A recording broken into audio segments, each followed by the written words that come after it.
Graça e paz. Meus irmãos, vamos abrir a nossa Bíblia no capítulo 2 de Colossenses. Vamos continuar, pela graça de Deus, andando nesta maravilhosa carta do apóstolo São Paulo àquela igreja lá do Vale do Líquor, na Ásia Menor, ali perto, hoje, Turquia. Então aqui ele está dizendo no versículo 11, nele, isso aqui é só um pouquinho daquilo que nós já passamos, nele, isto é, em Cristo também fostes circuncidados, não por intermédio de mãos, mas no despojamento do corpo da carne, que é a circuncisão de Cristo. Lembra-se que despojamento é uma palavra usada para os soldados de guerra que morreram. Se você levar um relógio de uma pessoa viva, isto é assalto, pode ser um furto ou um roubo. A diferença entre furto e roubo, que o furto você tira com jeitinho, e o roubo você tira com uma arma, com violência. Mas se você tirar uma joia de um defunto, está caído lá na guerra, ele tem um cordão de ouro, o soldado tinha um cordão de ouro pendurado, e o outro soldado chegava e tirava aquilo, isso não é roubo, isso é despojar. Você está tirando do defunto, ele não vai precisar mais. E ele está usando aqui uma figura interessante, ele diz que no despojamento do corpo da carne, isto é, por causa da obra de Cristo, da morte de Cristo, nele também fostes circuncidados, não por intermédio de mãos, mas no despojamento do corpo, da carne, que é a circuncisão de Cristo. Mediante a obra de Cristo, houve já um despojamento do nosso corpo da carne. E ele vai dizendo, tendo sido sepultados juntamente com ele no batismo, no qual igualmente fostes ressuscitados mediante a fé no poder de Deus que o ressuscitou dos mortos. E agora ele entra aqui dizendo, e a vós outros que estáveis mortos, pelas vossas transgressões e pela incircuncisão de vossa carne, vos deu vida juntamente com ele, perdoando todos os nossos delitos. Domingo passado nós falamos aqui neste texto, eu tenho uma barra de ferro e tenho fogo, uma forja ali de fogo, uma barra de ferro fria, o ferro está ali, eu pego aquele ferro, enfio dentro do fogo e o fogo passa para o ferro, de tal forma que aquela barra de ferro fica incandescente. Antes era uma barra de ferro fria, agora o fogo entrou na barra de ferro e se tornou parte dela. Se eu pegar aquela barra de ferro e encostar nessa madeira, ela queima e pode botar fogo aqui nessa madeira, porque o fogo que estava fora entrou na barra de ferro. Cristo é o fogo, nós somos a barra de ferro, fomos colocados nele. A vida dele, depois de tirar o nosso pecado, a vida dele passou a ser nossa. Por isso aquela barra de ferro se torna flexível, dúctil, capaz do ferreiro formar com ela uma peça. Ele não poderia fazer isto ela dura, mas com o fogo ela vai agora ser amoldada. A vida de Deus, ele diz, ele vos deu vida, a vós que estáveis mortos dos vossos delitos e pecados. E agora ele diz uma coisa, perdoando todos os nossos delitos, todos os nossos delitos, ele já perdoou. Nós levantamos essa questão domingo passado. Quais foram os pecados que ele perdoou? Todos, está dito aqui, todos os nossos delitos. O que significa todos os nossos delitos? Significam todos.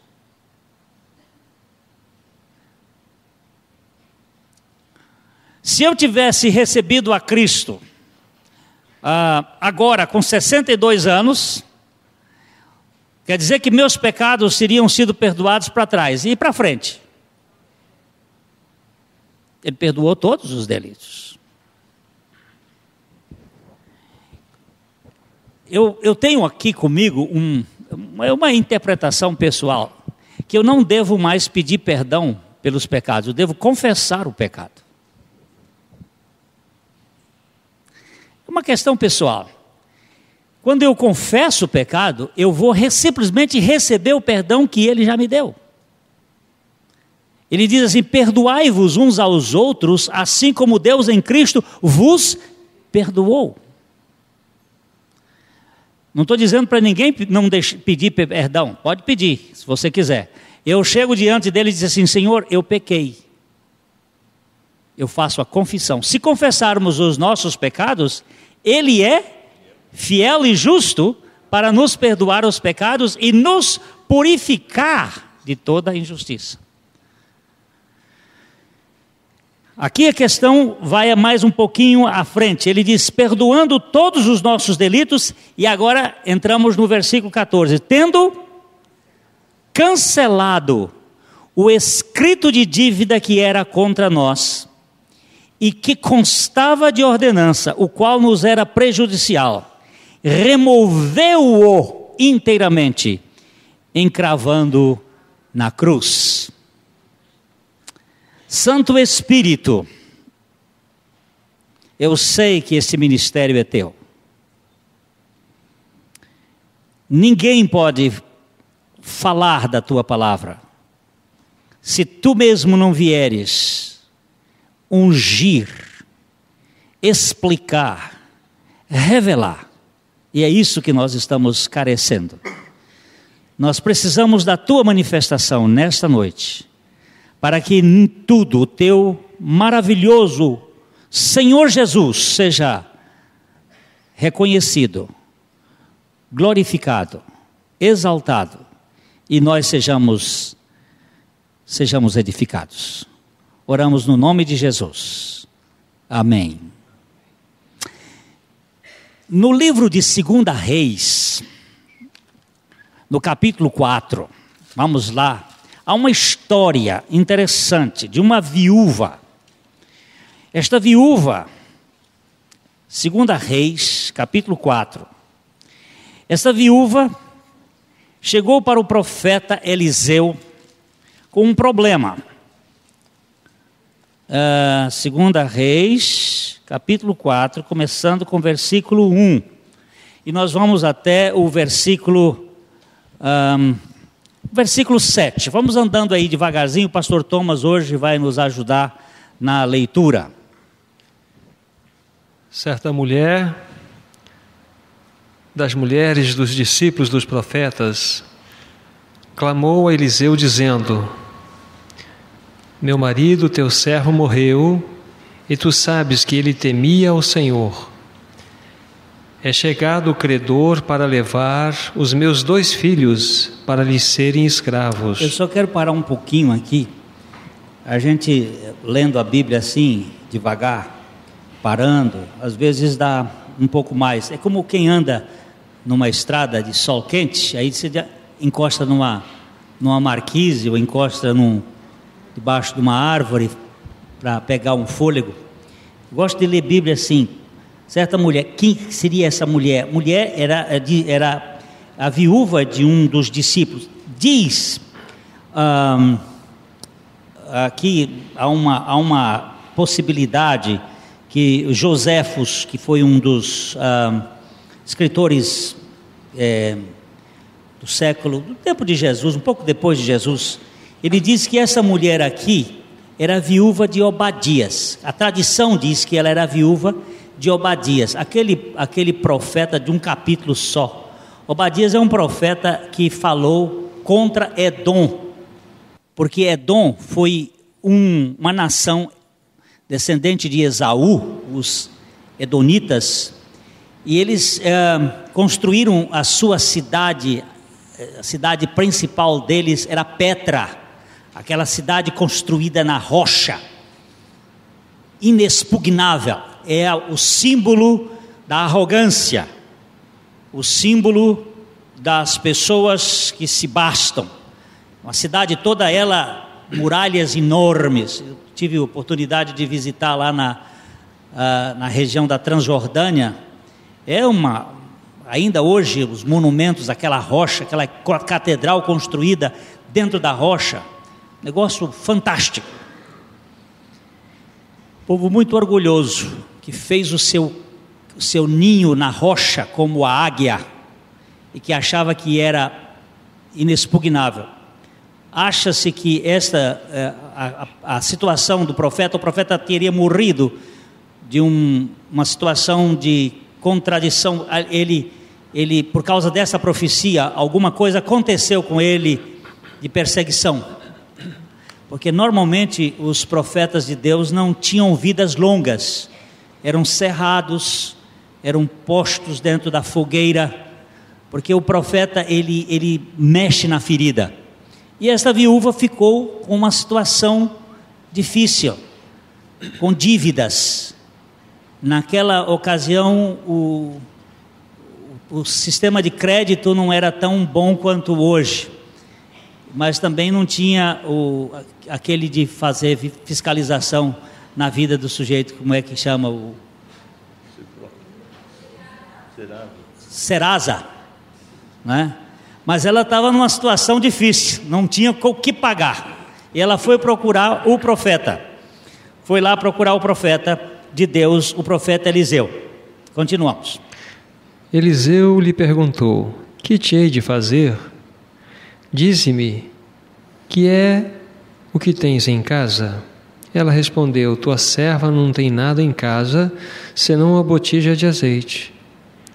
Então disse ela: vai, pede emprestadas vasilhas a todos os teus vizinhos, vasilhas vazias, não poucas. Aqui vale a pena parar um pouquinho. O profeta faz uma questão dizendo: o que eu posso fazer por ti?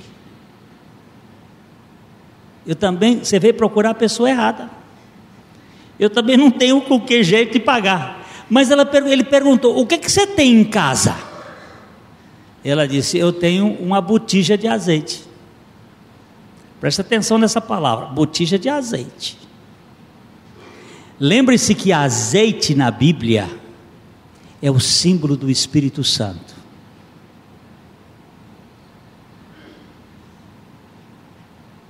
É o símbolo da unção do Espírito Santo.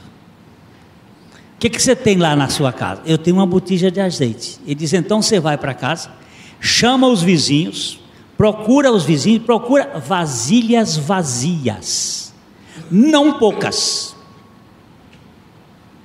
Olha que a Bíblia vai botar no detalhe. Não poucas. Procure vasilhas vazias, mas não poucas.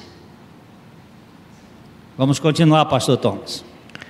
Então, entra e fecha a porta sobre ti e sobre teus filhos, e deita o teu azeite em todas aquelas vasilhas. Põe à parte o que estiver cheia. Partiu, pois, dele fechou a porta sobre si e sobre seus filhos. Estes lhe chegavam as vasilhas, e ela as enchia. Cheias as vasilhas, disse ela a um dos seus filhos: chega-me aqui mais uma vasilha. Mas ele respondeu: não há mais vasilha nenhuma. E o azeite parou. Então foi ela e fez saber ao homem de Deus. Ele disse: vai, vende o azeite e paga a tua dívida, e tu e teus filhos vive do resto.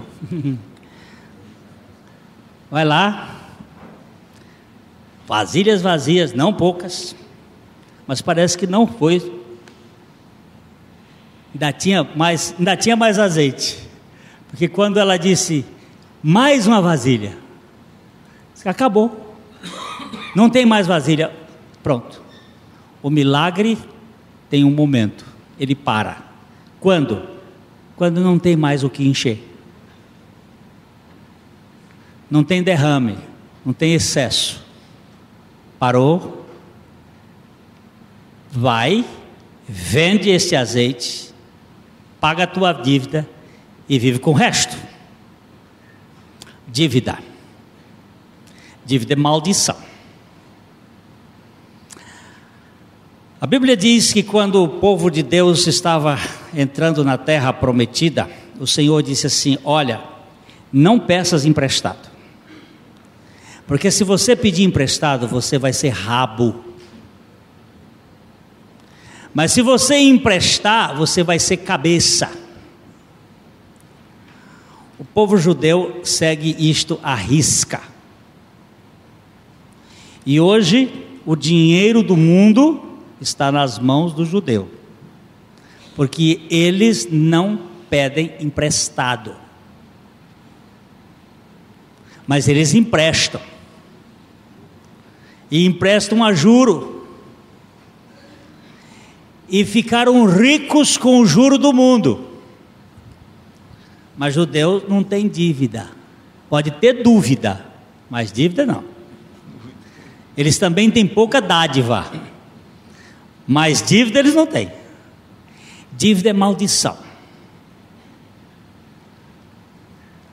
Nós estamos falando isso aqui de passagem.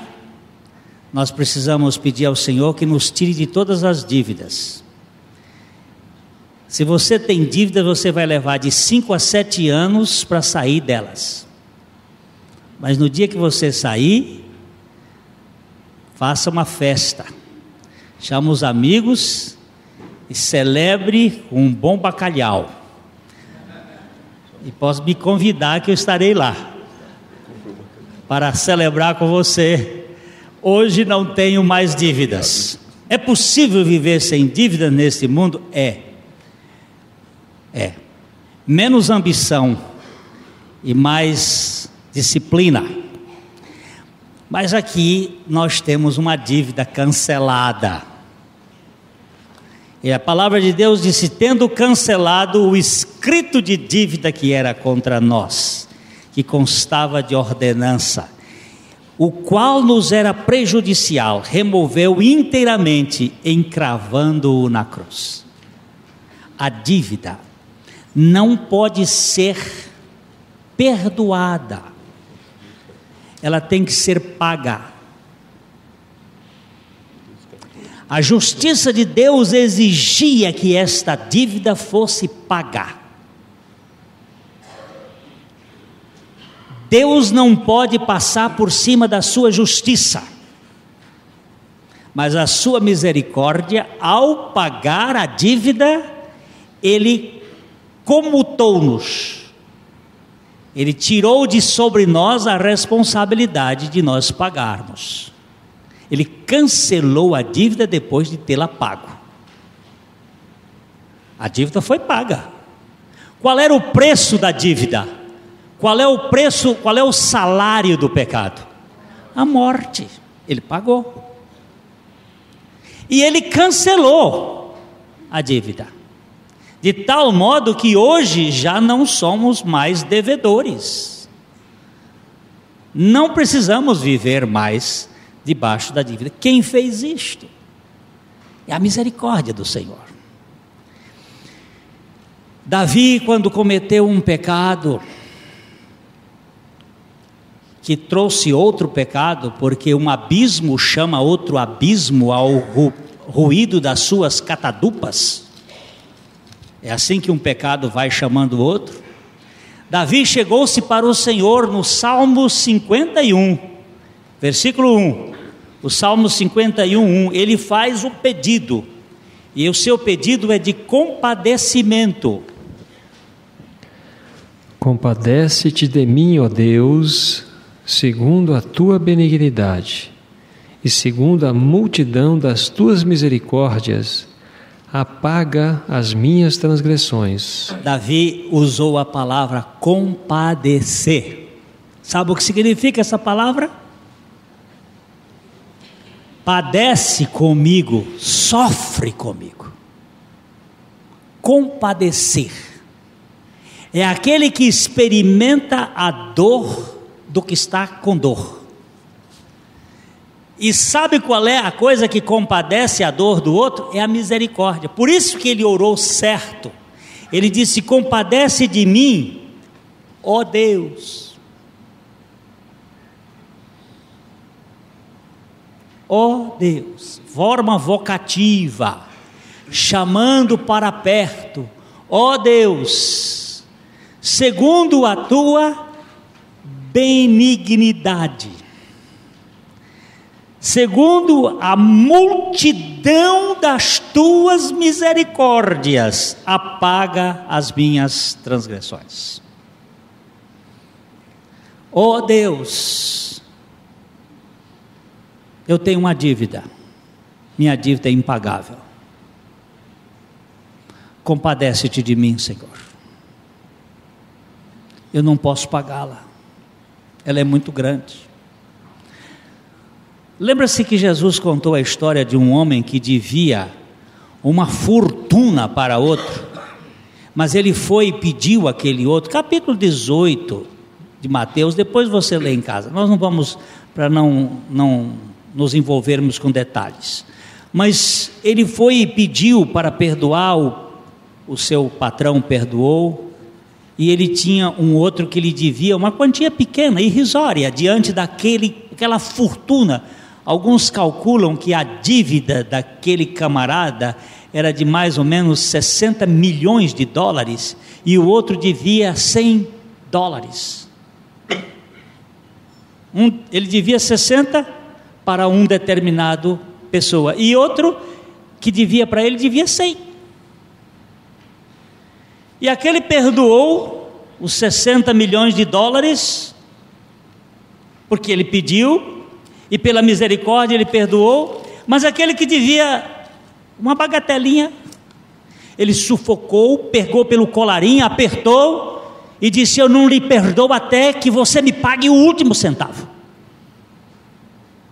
E às vezes acontece isso conosco, né? Nós fomos perdoados por Cristo e nós ficamos pegando em picuinhas com os nossos irmãos, que são coisas irrelevantes diante da grandeza. Não estou dizendo que são coisas insignificantes, mas são coisas diante da grandeza do perdão de Deus. Davi sabia o que era o seu pecado, mas ele sabia também o que era a misericórdia de Deus. Apaga a minha transgressão. No Salmo 25, versículo 7, ele aqui pede para o Senhor não lembrar das suas transgressões, dos seus pecados da mocidade. Não te lembres dos meus pecados da mocidade, nem das minhas transgressões. Lembra-te de mim segundo a tua misericórdia, por causa da tua bondade, ó Senhor. Ô palavra doce, essa palavra misericórdia. Eu tenho um apreço por ela. Não era à toa que meu velho pastor Antônio Abuchaim dizia que esse era o DDD do céu. Você ligava direto. Quando você liga pela palavra misericórdia, você entra em contato direto com o Pai. Tem misericórdia de mim, que sou pecador, dizia aquele publicano miserável, indigno. E a Bíblia diz: este saiu justificado. Não aquele que se dizia: eu sou melhor, eu faço isso, eu faço aquilo outro. Você não. Você não é daqueles, aí julgando, misericórdia. Ele aqui diz: Senhor, não computes os meus pecados da mocidade, não leves em conta as minhas transgressões, lembra-te de mim, segundo a tua misericórdia, por causa da tua bondade, lembra-te de mim, é a tua misericórdia. Deus das misericórdias, Pai das misericórdias, Deus da consolação. Meu irmão está sofrendo, por tua misericórdia, consola aquele coração. Ó Deus da misericórdia, ó palavra boa, palavra doce. Duas palavras que eu gosto delas, porque elas são as duas asas do passarinho que voa: graça e misericórdia. Graça, misericórdia. Misericórdia é Deus não nos dá o que eu merecia, graça é Ele me dá o que eu não merecia, aí eu vou voando. Misericórdia, eu merecia ir para o inferno, Ele tira. Eu não merecia ir para o céu, Ele me dá. Graça e misericórdia, as duas asinhas e faz o passarinho voar. Ou os dois remos daquele remador que vai remando em linha reta. O que é? Graça e misericórdia, graça e misericórdia, graça e misericórdia. Deus da misericórdia, apaga as minhas transgressões, e não me deixa fiscal da vida alheia, tentando meter a ripa nas costas daquele que também tu usas de graça e de misericórdia para com ele. Fazes assim, Senhor. Esta conta foi cancelada. No Salmo 79, versículo 9.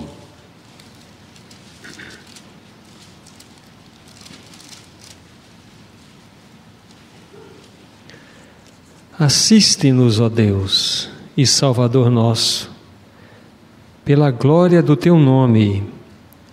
Livra-nos e perdoa-nos os pecados, por amor do Teu nome. A palavra é a mesma: amor e misericórdia. No original é a mesma palavra. Vocês vão ver em algumas traduções aparece a palavra amor, em outras traduções aparece a palavra misericórdia. É a mesma palavra. Livra-nos e perdoa-nos os pecados por amor do Teu nome, ou pela misericórdia do Teu nome, porque Tu és um Deus de amor e de misericórdia. Queridos, não é pelos nossos méritos, nem pelas nossas condições que Ele nos perdoa, mas é por Ele mesmo, é pela Sua própria natureza, é pela Sua identidade. Isaías capítulo 43, versículo 25, mostra que é Ele mesmo, e é por causa dEle que Ele perdoa as nossas transgressões, é que Ele cancela a dívida que nós tínhamos por meio do Seu Filho Jesus. Eu mesmo sou o que apago as tuas transgressões por amor de mim, e dos teus pecados não me lembro. Eu pensei que era por amor a mim que Ele vai perdoar os meus pecados, mas não é, é por amor a Ele mesmo, e a sua fidelidade a Ele. Eu mesmo. Aqui eu gosto, quando eu encontro essas expressões, às vezes elas aparecem umas 4 vezes na Bíblia, quando diz assim, eu mesmo. Não são muitas vezes não, mas quando ela aparece eu paro para olhar. Eu mesmo velo pela minha palavra para a cumprir. Ele diz, eu mesmo. Sabe por quê? Porque tem muita gente que quer fazer esse trabalho, inclusive os anjos.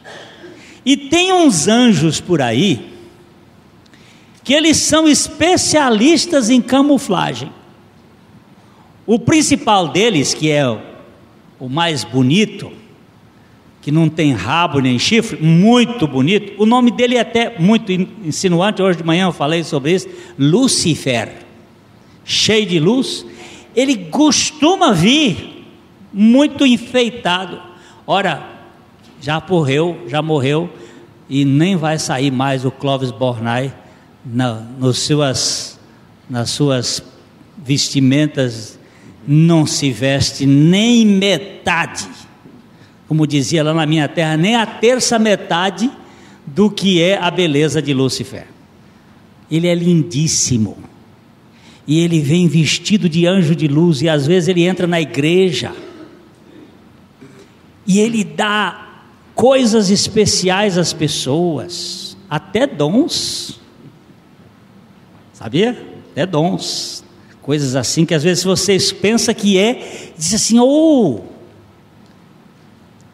olha, só de passagem, todas as vezes que você ouvir uma notícia assim, meu servo, eu tenho uma grande obra para você, bota isso na cumbuca, pesa isto, porque isso mexe com uma coisa que a gente tem muito forte, que é o nosso ego, nossa necessidade de evidência. Olha, meu servo, eu tenho uma obra muito grande para você. Aí a gente fica logo, eu sou especial. Lembre-se que nosso Senhor Jesus não vai para o Procon. Ele disse assim, não temas, ó pequenino rebanho, que o meu Pai agradou dar-vos o reino. Ele já começa chamando de pequenino o rebanho. Depois ele disse assim, você quer ser um servo grande? Seja aquele que serve, seja o menor de todos. Então não vai dar coisa grande para a gente, ele vai nos colocar lá no cantinho, que é para a gente não ser nada, e ficar satisfeito. Depois de ter feito tudo, considere-se servo inútil, se veja como inútil. Então nós precisamos ter muito cuidado com essas coisas de grandeza, de eloquência, de coisas importantes. Eu mesmo cuido disto, eu que vou fazer essas coisas, eu apago as tuas transgressões por amor a mim. Eu não tenho dúvida, quando eu leio este texto aqui, que eu encontro o Senhor Jesus Cristo. Eu mesmo não dou essa responsabilidade para Miguel, nem para Gabriel, nem para o outro anjo aí, Rafael, nem para ninguém, nem El nenhum. Aqui é só o El Shaddai e o seu filho e o Santo Espírito que cuidam deste assunto de apagar transgressões. É por isso que os fariseus ficaram matutando quando apareceu aquele paralítico lá, que trouxeram o paralítico, desceram, e aí Jesus, a primeira coisa que Jesus disse assim, perdoados são os teus pecados. E os fariseus ficaram bravos, e ficaram perguntando, quem é esse que pode perdoar pecados? E para que eles tivessem uma evidência de quem era ele, ele não fazia muito não, mas era para quebrar a castanha na boca daquela turma. Jesus vai e diz assim, levanta rapaz, toma o teu leito e anda. E o homem saiu andando, aí eles ficaram dizendo, se faz milagre então pode perdoar pecado. Meu irmão, pode perdoar pecado mesmo que não faça milagres. Não é o milagre que caracteriza quem perdoa pecados, é o amor e a misericórdia que caracteriza aquele que perdoa pecados. Não é a evidência de poder, é o seu amor demonstrado ali na cruz, que é que nos chama a atenção para aquele que nos perdoa o pecado. Eu mesmo, por amor de mim, dos teus pecados, não me lembro. Cancelou. Você já pensou, você se lembra de algum pecado que você cometeu? De vez em quando você volta para ele. Deus não lembra mais. Eu vi uma vez um pastor contou isso e eu fiquei pensando, mas que coisa maravilhosa. Você vai e comete um pecado, aí você chega diante do Senhor e diz: Senhor, eu cometi aquele pecado. Aí como a gente tem o costume, o Senhor me perdoa? Ele disse: está perdoado, meu filho, está perdoado, o sangue do meu filho já cobriu isso aí, o propiciatório dele já fez toda a limpeza. Senhor, está limpo. Aí você sai dali rejubilando-se, dizendo: Senhor, obrigado, obrigado. Aí passou um dia, você comete o mesmo pecado. Aí chega para o Senhor e diz: Senhor, o senhor está vendo? Já cometi outra vez. Olha, Senhor, eu sou terrível, não tem condições, eu cometi o pecado. O senhor lembra que eu cometi aquele pecado ontem? Qual foi o pecado que você cometeu ontem? Aquele pecado igual a esse. Ele disse: esse eu ainda estou vendo, mas aquele eu não vejo mais, eu não me lembro mais, porque uma vez perdoado, eu vou rasgar minha Bíblia bem aqui, se isso não for verdade. Mas a Bíblia está dizendo assim: dos teus pecados não me lembro.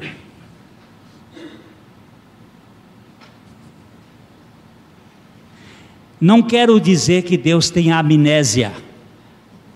Eu quero dizer que Deus não releva ou não leva em consideração mais este pecado perdoado. Eu não creio que Deus tenha Alzheimer. Eu não creio que Deus tenha perdido a memória. É que isto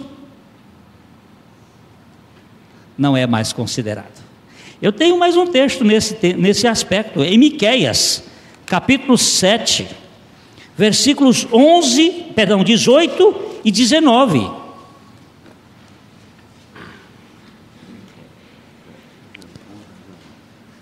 Quem, ó Deus, é semelhante a ti, que perdoas a iniquidade e te esqueces da transgressão do restante da tua herança? E te o quê, pastor Thomas? Te esqueces. Quem, ó Deus, é o quê? É semelhante a ti. É semelhante a ti. Pode continuar, meu irmãozinho. Quem, ó Deus, é semelhante a ti, que perdoas a iniquidade e te esqueces da transgressão do restante da tua herança? O Senhor não retém a sua ira para sempre, porque tem prazer na misericórdia. Tornará a ter compaixão de nós, pisará aos pés as nossas iniquidades e lançará todos os nossos pecados nas profundezas do mar. Lembra-se que domingo passado eu falei aqui que eu não gosto de fazer mergulho? Brincadeiras à parte, isso a gente tem que olhar, mas eu não gosto mesmo de fazer mergulho. Vai lá que na hora que eu mergulhar eu vou encontrar um daqueles meus pecados que vem subindo, boiando, que tem uns que boiam, não é? Não. Ele já lançou nas profundezas do mar. Ele diz aqui, ele tem prazer na misericórdia. Hoje o pastor Thomas pregando disse que 2 vezes o céu abriu e 2 vezes naquele rasgo do céu uma voz ecoou dizendo: este é o meu filho amado em quem eu tenho todo o prazer. Todo o prazer de Deus está no Filho. E este Filho que está todo o prazer de Deus é aquele que veio cheio de graça e de misericórdia. E a misericórdia do Senhor são as causas, as misericórdias de não sermos consumidos. A misericórdia dele. Então ele tem prazer na misericórdia. Tornará a ter compaixão de nós. Pisará aos pés as nossas iniquidades e lançará todos os nossos pecados nas profundezas do mar. Alguns mostram que quando Jesus estava ali com aquele coxinho sobre as suas pernas e o seu pé preso, ele tinha que fazer esse movimento para suportar as 6 horas da cruz. Os seus braços, eles colocavam um coxinho aqui atrás para o sofrimento ser maior, e ele estava pisando os pés, os nossos pecados que estavam sendo colocados sobre ele, esmagando a cabeça da serpente, por causa da misericórdia. Eu não sei o fazer, eu sou uma máquina de fazer pecado, mas ele é o estrondo para desfazer toda essa força, para cancelar esse pecado. Voltando um pouquinho lá em Isaías 44, verso 22,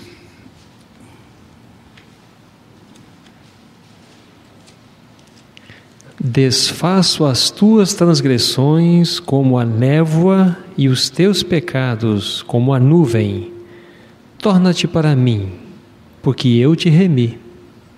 Aqui é um convite que ele está dizendo: desfaço.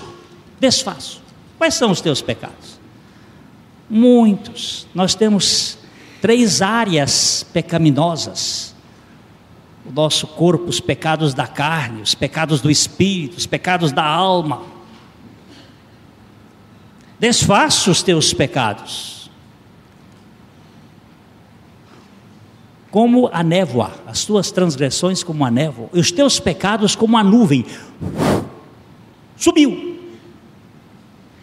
Aí ele diz: torna-te para mim, vem para mim, porque eu te comprei, eu te remi, eu paguei o preço. Aquele preço que foi cobrado pelos teus pecados, esse preço está pago. E esta culpa está cancelada. Está arriscada. Esta obra aqui, existe a chamada corrente dos 5 elos, a corrente de ouro dos 5 elos, é do monergismo de Deus, palavra que significa um só trabalhou, que é diferente do sinergismo, quando 2 trabalham. Vamos dar uma lida nessa corrente dos 5 elos, em Romanos capítulo 8, versos 29 e 30, aqui nós temos os 5 elos da corrente, que sustenta a nossa salvação. Isso aí foi Deus que fez sozinho, é diferente da santificação, porque essa aqui é a obra que Deus fez por nós em Cristo, diferente da obra que Ele faz em nós pelo Espírito Santo.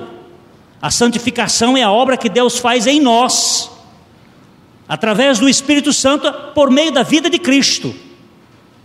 Mas aqui, esta corrente dos 5, a corrente de ouro, a corrente dourada, que nos sustenta, começa por aquele Deus que nos conheceu de antemão, antes que nós existíssemos, antes que existisse a existência. Na essência dele, na realidade da sua pessoa, da Trindade. Vamos ler, por favor, pastor Thomas, esses 2 versos. Porquanto aos que de antemão conheceu, também os predestinou para serem conformes à imagem de seu Filho, a fim de que ele seja o primogênito entre muitos irmãos. Aqui nós temos os 2 elos. Aqueles que ele de antemão conheceu, também predestinou para serem conformes à imagem do seu Filho.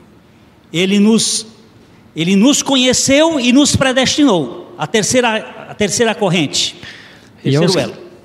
E aos que predestinou, a esses também chamou. Chamou, o chamado eficaz, a vivificação. Ele nos deu vida para nos chamar. Ontem eu falei com os jovens isto lá, no grupo do acampamento dos jovens. Lázaro estava morto. O Senhor Jesus chegou lá naquela sepultura e disse: Lázaro, vem para fora. Mas um defunto não pode andar, mas ele deu vida, o chamado da vida. Há uma vida, mas o quarto elo é maravilhoso. E aos que chamou, a esses também justificou. E aos que justificou, a esses também glorificou. A glorificação já está no passado aqui, mas ainda não está. A glorificação ainda não aconteceu para nós, e nem aconteceu para ninguém, só para Cristo, mas nós já fomos glorificados nele. Aqui nós estamos um Deus que fez, justificou, isto é, nos tornou em Cristo justos, e nos declara justos, e nos faz justos, nenhuma culpa, inculpáveis, irrepreensíveis perante Ele. Isto é graça, a conta está cancelada, é ato unilateral de Deus.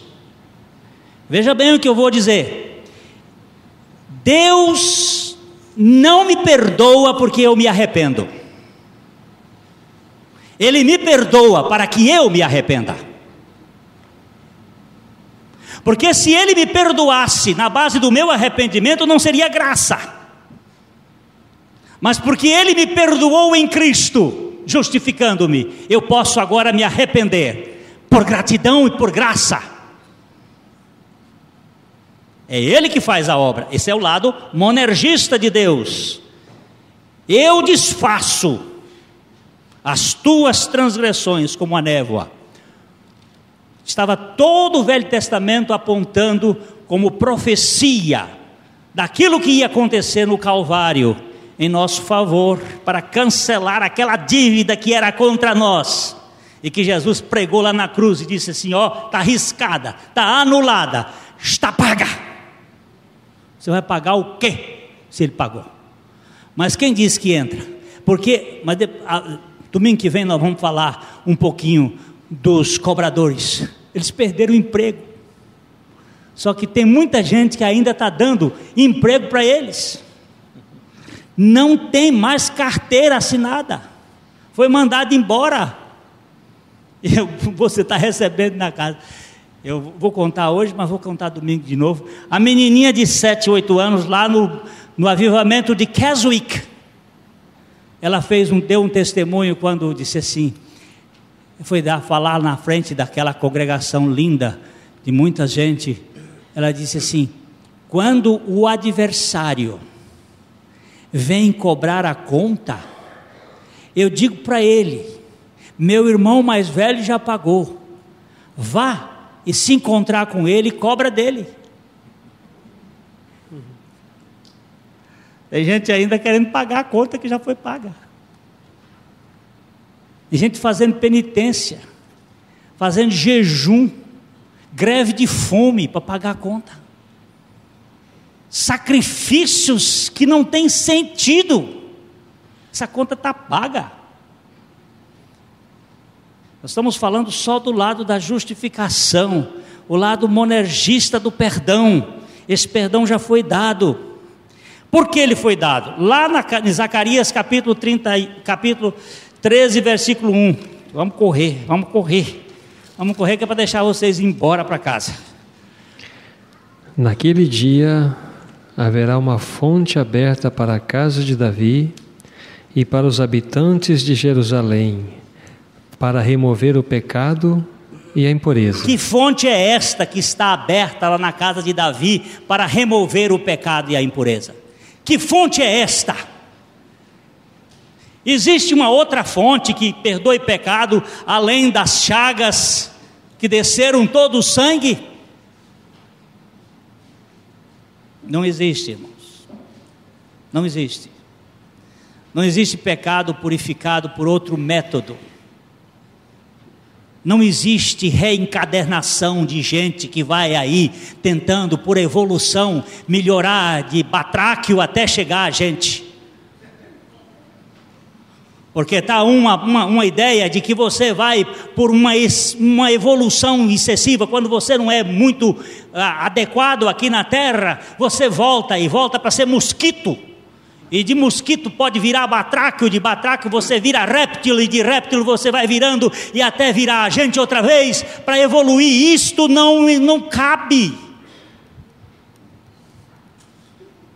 Seria uma espécie de espiral eterna de salvação que nunca acaba. Você poderia ter 6.666 evoluções até chegar. Agora, com 40 anos para cada geração, vai ver quanto vai viver.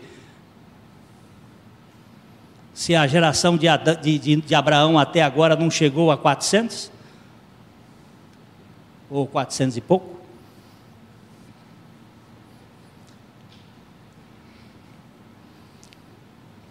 há uma fonte aberta. Por isso, Jeremias capítulo 50, verso 20,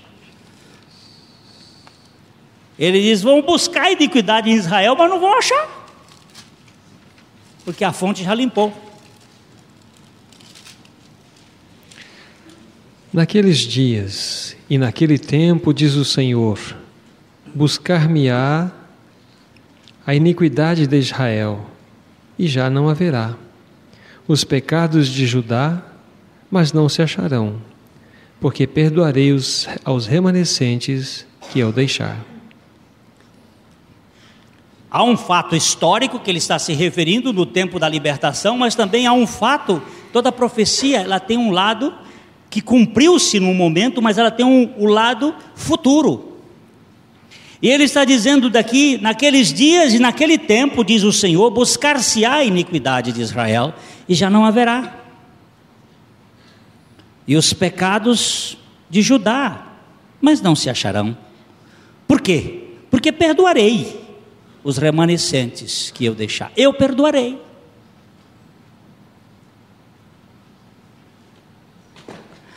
A palavra usada aqui na Bíblia para cancelar, ele diz aqui, tendo cancelado o escrito de dívida. Esta palavra aqui, exaleifo,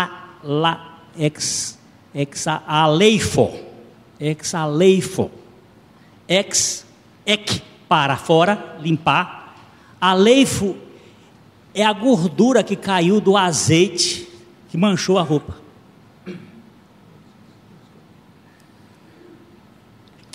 De vez em quando eu vou a um restaurante comer alguma coisa com um pouco de azeite de oliva, principalmente acontece isso com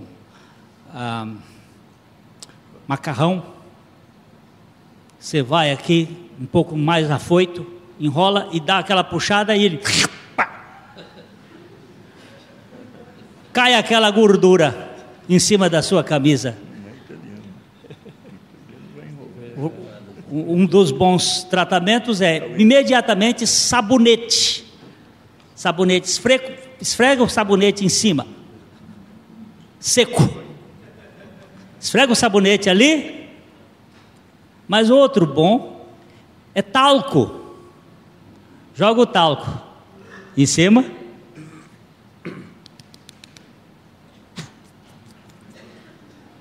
chupou, exaleifo, tirou, cadê a mancha? Ele tirou a mancha, chupou. Aonde? Lá na cruz. Quando? Quando ele foi levantado. Ele não disse que quando ele fosse levantado ele iria atrair todos a ele? Disse ou não disse? Disse. Mas levando sobre si todos os nossos pecados, para que a justiça de Deus nos fosse dada. Então, cadê o pecado de Glênio? Cadê? Domingo que vem a gente vai falar. O acusador, ele manda os menininhos dele. Esses office boy chegam lá. Você fez aquilo. Você fez aquilo outro. Eles são persistentes. Eles formam uma rede ao redor de você. E é um fala do lado, outro fala do outro, e você fica... Nós temos 2 jovens nossas irmãs aqui, que foram há uns dias atrás, um tempo atrás, 2 moços, meteram um revólver nelas, puseram as meninas, mais 2 dentro do carro, rodaram, levaram, tiraram dinheiro, tiraram o celular. Elas estão aqui sentadinhas, para lá, para lá. Mas houve um momento em que elas oraram: Senhor, tem misericórdia de nós. E os meninos largaram elas lá nas Maravilhas, na Estrada da Maravilha, chovendo. Ainda bem que uma deu todos os telefones, mas ficou um escondido no fundo da mala lá. Com aquele telefone conseguiu ligar para os amigos, e aí foram andando até uma casa. De madrugada bateram, chamaram-se do casal, mais um rapaz, aí deram atendimento. Aí foi. Estes caras que andam atrás aqui, eles fazem muita maldade, mas tem uns invisíveis que são pior do que esse. Você não dá para tirar nele, nem para a polícia pegar. Eles vêm na cabeça da gente, acusando de dia e de noite. E a gente gasta tempo com eles. E podia dizer para ele assim: a conta está paga. Jesus já pagou essa conta. Não achou pecado. Eu quero terminar com 2 textos para a gente ir embora. Esse texto rico de Romanos 8:1, maravilhoso. A gente não tem tempo de mexer mais aqui, mas só para pisar aqui um pouquinho mais. Romanos 8:1. Agora, pois, já nenhuma condenação há para os que estão em Cristo Jesus. Por favor, leia outra vez, meu irmão Thomas. Agora, pois, já nenhuma condenação há para os que estão em Cristo Jesus. Por favor, leia outra vez, meu irmão. Agora, pois, já nenhuma condenação há para os que estão em Cristo Jesus. Quantas condenações? Para quem? Para aqueles que estão em Cristo Jesus. Não há mais condenação. A conta foi paga. Cancelou o escrito de dívida que era contra nós, encravando-o na cruz. Finalmente, Romanos capítulo 4, versos 7 e 8. Aqui, o usufruto desta felicidade, desta bênção. Ele chama de bem-aventurança, aquele usufruto da riqueza da graça de Deus que Cristo fez para conosco.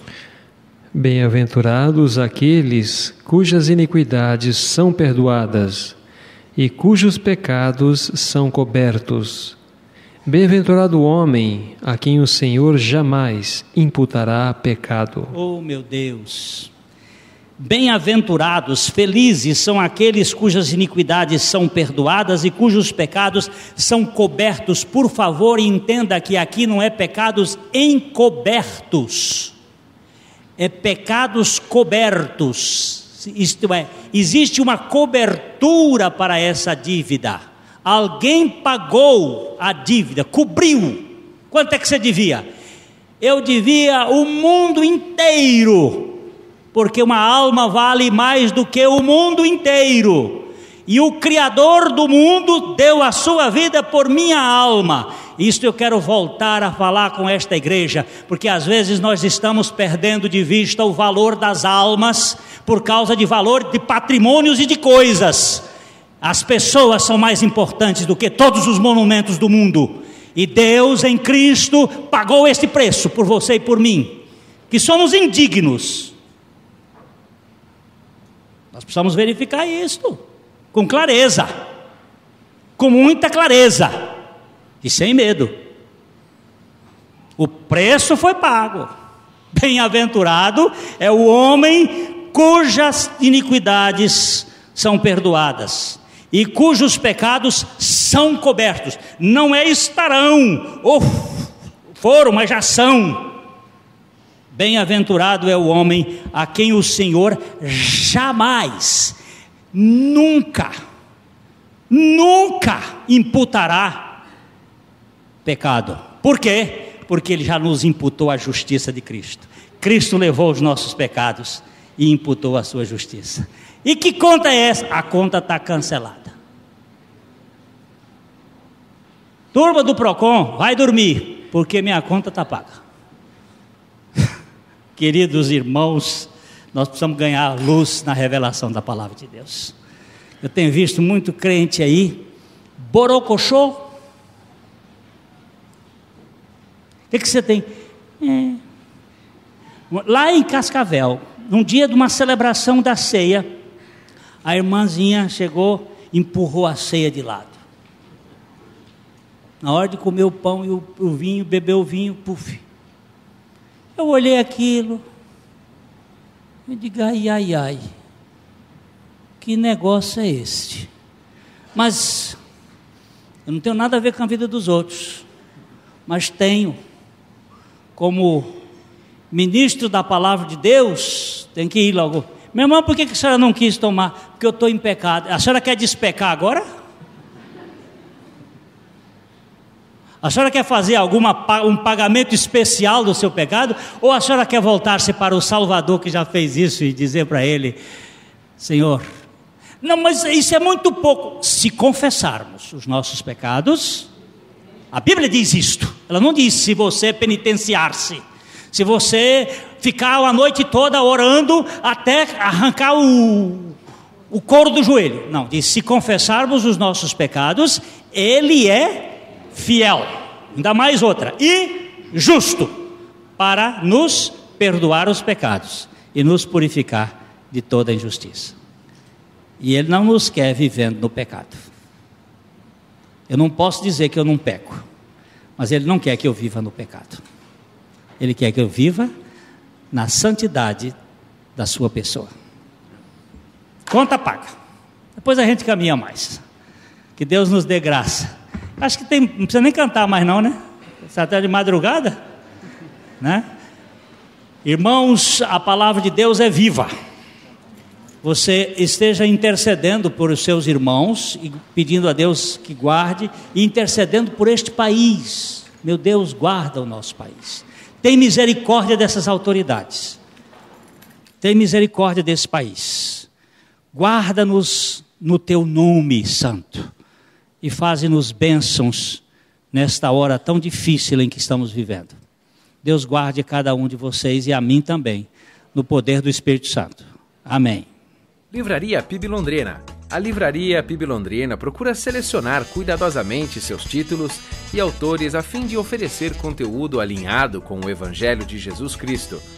Bíblias, livros de teologia, filosofia, devocionais, literatura infantil, biografias, comentários bíblicos e muito mais. Dispomos também de um acervo de CDs e DVDs das quase 4.000 mensagens ministradas na Primeira Igreja Batista em Londrina. Visite a Livraria PIB Londrina e conheça ainda mais. Livraria PIB Londrina, de segunda a sexta, às 13h30 da tarde, às 6 horas. Endereço: Avenida Paraná 76A, próximo ao Calçadão, no centro de Londrina. Ligue para 3372-8921 e acesse o site www.livrariapiblondrina.com.br.